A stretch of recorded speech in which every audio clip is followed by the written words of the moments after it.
Last Bronx. Now, Last Bronx, as generic as this game is one of the best looking fighting games, in my opinion, on the Sega Saturn. Now, not only is it a good looking game, but this utilizes weapons, and also is just all around pretty fun.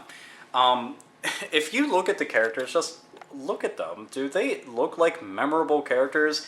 You know, something you're gonna be like, oh yeah, I remember that tattoo guy and haircut. Oh yeah, they were super awesome. No, it's just a really good pick up and play, beat the shit out of your friends type of game, and I like that because that's what fighting games should be able to do. Is that you pick it up, you play it, you beat the fuck out of your friends, and that's really it. Because fighting games for the most part are boring by yourself unless you're online, and no, you weren't going online with this. But yeah, in general, I just really liked the game. It wasn't that anything stood out, it was just fun. So yeah, I recommend it to anybody who's getting a Sega Saturn, that is. Moving on to one of my favorite light gun shooters, Virtual Cop 2. I almost said House of the Dead, which is my favorite light gun game on there, but we're talking about Virtual Cop, so yeah. Anyway, Virtual Cop 2. In general, Virtual Cop was the shit back in the day. It was also one of the reasons why you got the gun, and you shot the screen, and killed the bad guys, because if there's a ring around them, obviously you have to go bang bang. But anyway, I love these games. Playing them in arcade is a whole lot of fun, but when you get to go home and still do the same exact thing, just shooting the fuck out of people, it's such a lovely feeling. Only thing that sucks is I have 2 guns for Sega Saturn. Both of them don't work. Motherfucker. But yeah, if you're into any kind of arcade style shooter, any on-rail shooter, anything like that, do yourself a favor, get Virtual Cop 1 and 2. Yeah, this version is my preferred version, but you should own them both because they go together hand in hand. And since I accidentally said it, I might as well have it out. House of the fucking Dead. House of the Dead is so awesome. Okay, fact is, I love cheesy acting in general. Whether it's voice acting or just I'm on the screen being a fucking tard because I can't act because I was only paid $25 and I got coupons at KFC because that's all they could afford. God damn it, it is fucking awesome. This has it in spades. Now, you have to keep in mind that House of the Dead is all about monsters jumping out and like coming out. You shoot them, they die, you get some incredibly crazy fucking boss. And that's really it. But this version, what's nice about this one is that they've never remade this version. They never brought it back out. The only way you can experience it is in the arcade or on Sega Saturn. In general, definitely worth picking up. It's kind of expensive now, unfortunately, which I don't understand why, because I thought there was a lot of these made, but apparently not. But yeah, you should get this because it kicks ass. Moving on to Panzer Dragoon II.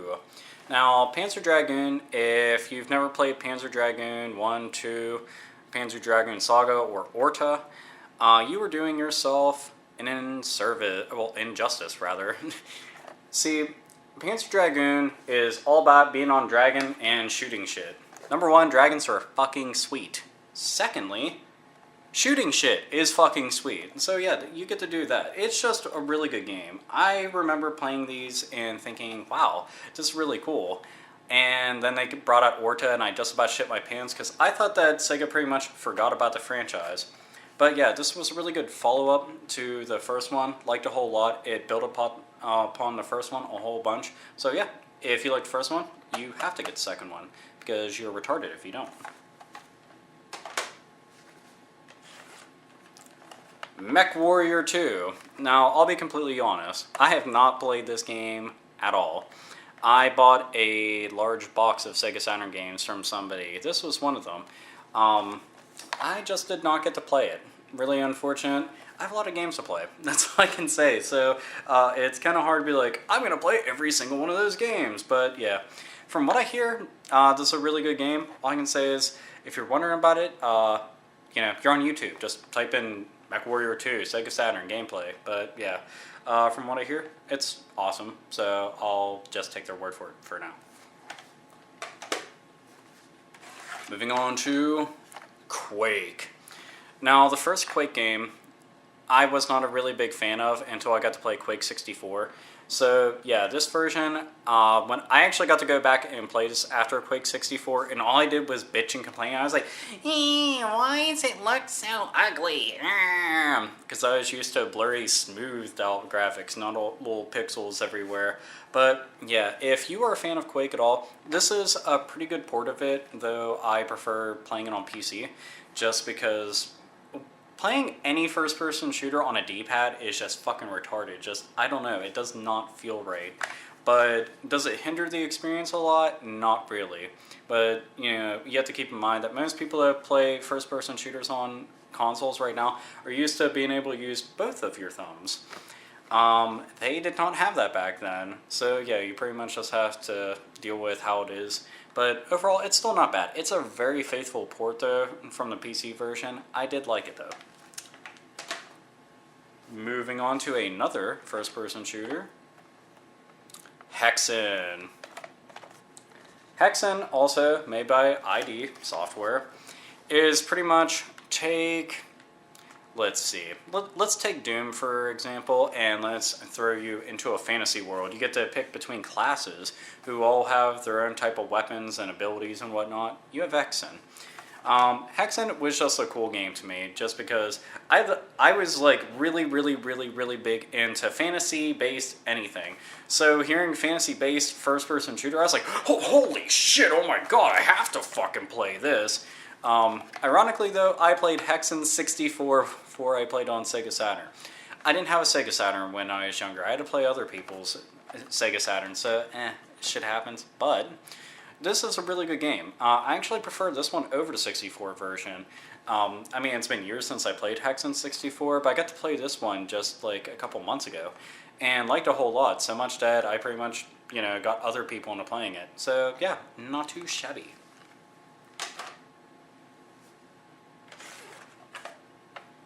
Mega Man 8 Anniversary Edition. Now, this was quite a find for me because it was only a couple dollars, and this game for the most part is ridiculously expensive, and I don't understand why, because I was like, Mega Man 8, well, it doesn't cost much on PS1. Well, apparently that's not the case on Sega Saturn. This is just like the PS1 version. There really isn't any difference. The only thing is, this has apparently Mega Man art in it. That's the only real difference. I don't see the big deal. I wish they would have said something like exclusive boss or something like that, but the exclusive art, whatever. But yeah, if you like Mega Man, especially the old style Mega Mans, pick this one up. It's really awesome. Though you'd be better off getting something like the Mega Man Collection, where it's got a whole bunch of Mega Man games on it, and you won't have to pay an arm and a leg for it. So yeah, Mega Man, awesome stuff.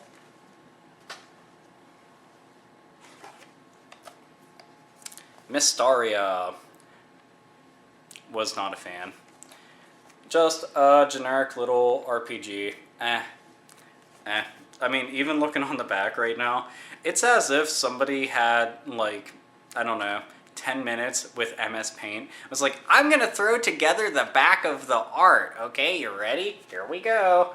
Oh, well, I just took the little fucking guys and I just pasted them there, and there's a picture. Oh, another guy there. Oh, another guy there.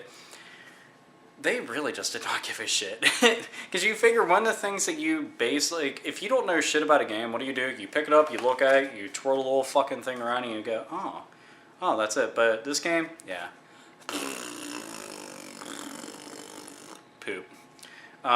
Not really a big fan of it. Can I recommend it? No. But it's Sega Saturn exclusive, so if you want to get it, you have to own a Saturn. Yeah. Moving forward, the original Panzer Dragoon. This is where it all started. So if you are a Panzer Dragoon fan and you have not played the first one, you should go back and play it, just because this was the shit back in the day. So yeah, I like part 2 a whole lot, because this one was such a kick-ass game. If it wasn't for this game, I wouldn't play the second one, or the third, or the fourth one. So yeah, anybody out there that has not tried it, do it.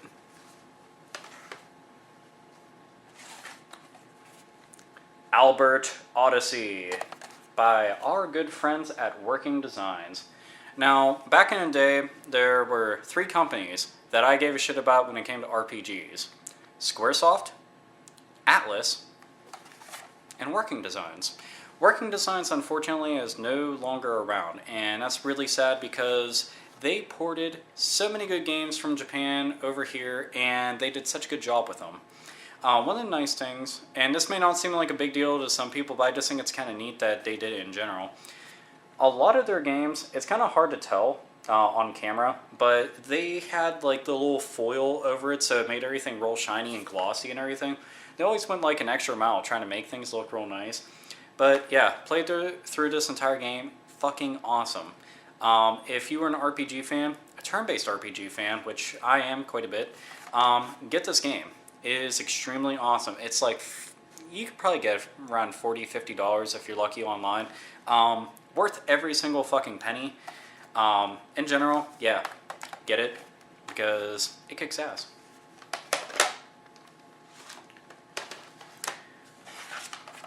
Next, we have MechWarrior's Darkstalkers Revenge. Now, there's a lot of fighting games that I'm a big fan of. Darkstalkers is one of the fighting franchises that I think doesn't get enough recognition. The characters do show up in a lot of Capcom's fighting games where they have anything that's just Capcom versus, which, that makes me happy, but everybody should at least try out the Darkstalkers games. This is one of the best, by far, one of the best. I had heard numerous times that this was one of the best ones, didn't get a chance to try it out, and then found it at a flea market. And it's really, really fucking cool. Just all around really good game. If you like, playing as Morgan or anybody from Darkstalkers games, but you never got to try these, then you should, because quite frankly, this is the shit.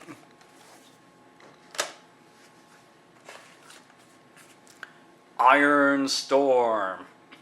Now, this, again, is a Working Designs game, which is really shocking, because this doesn't seem like it would be a game that they would put out. It doesn't actually seem like the rest of their games, but it is.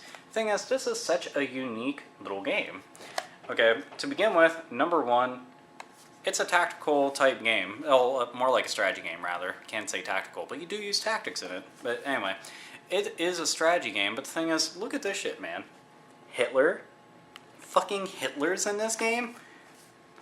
Dude, that's pretty fucking neat.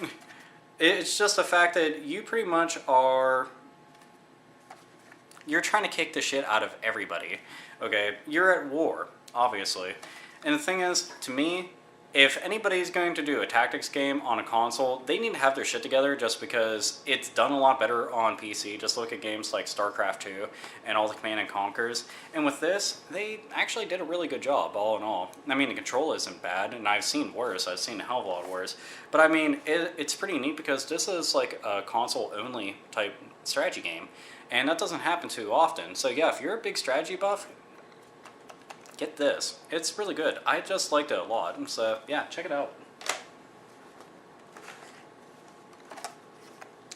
Manx TT Superbike. Now, apparently this was also in the arcade. I have never actually seen it in an arcade, but I would definitely play it if I did get the chance to. But yeah, another arcade port from Sega, and it's a racing game. Did a really good job with it. It has extremely tight control. I liked a whole lot. Kind of gave me that Road Rash feeling, sort of, but without the violence. Unfortunately. If this did have the violence in it, holy shit, would this game be fucking awesome. But yeah, another really good Sega racing game, because back then, that's all they did really fucking well, was arcade ports. They were like, bam, shit's perfect. Yep. Our friends at Atlas.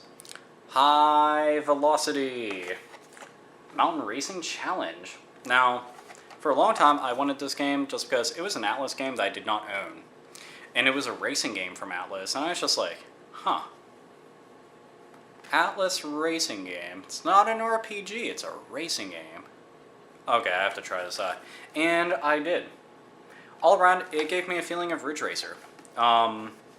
personally I think Bridge Racer is still a lot better, but that's what this reminded me of. Playing it, it's just really good. I liked it a whole lot. It's just a really kick-ass game.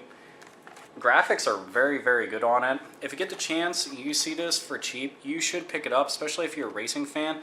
You know, it's a racing game that isn't by Sega, you know, for once, and it's really good. So yeah, and that's the only system this ever showed up on, so check it out.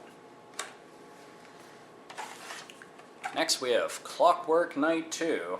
Now, this one, unfortunately, does not play. Well, not all the way through. It actually freezes up to a certain point, and there's no scratches on it, which is really weird. Kind of bumps me out, but it's a neat little platformer game. I played the first Clockwork Knight a really long time ago, whenever I was younger, but yeah, this one in general, just really neat. This is one of those franchises Sega just, I don't know, they didn't do anything else with. I don't really know why, because they're solid games all around. I just wish this one didn't freeze, because I would have been able to beat it. But yeah, hopefully Sega gives a shit about this game suddenly, or the first one even, and decides to bring them back. So yeah, if you haven't tried them and you're in the mood for a little 2D platformer, Clockwork Knight. One of my favorite RPGs on the system, Magic Knight Rayearth. Oh, see, that one you can actually see the little shiny part on it. The little foil part that I was mentioning. Yeah, there we go. Woo! Anyway, Magic Knight Rayearth, which plays out a lot like, well, the anime, actually, which, if you haven't checked it out and you really like this game, you probably should. But anyway, really kick-ass game. It's surprisingly funny. And there's some risque parts in it. I was surprised by that. But yeah, I just like this game just for the humor alone. But it's really worth playing, and I'm a big fan of anything that's like 2D sprite related, and this has it in spades. So yeah, if you need a new RPG to play, this is worth picking up, so do it.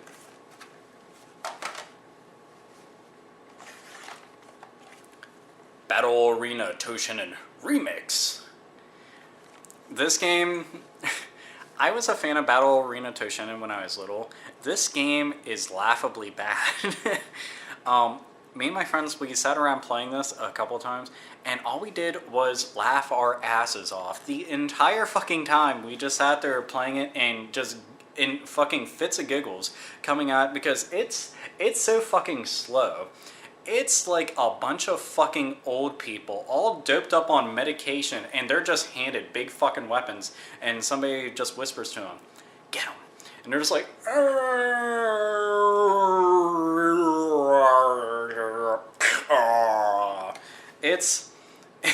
it's pretty bad with how slow it is. It's just meh. I don't know if the other Battle Arena games are like that, because I haven't played these in a really long time. And when you're little, you know, you don't realize how shitty some things are. Well, this was one of those things. So yeah, can I recommend it? No. Unless you see it for like $1 or less. But it's worth picking up just because it's so fucking funny. Like, it's funny in a bad...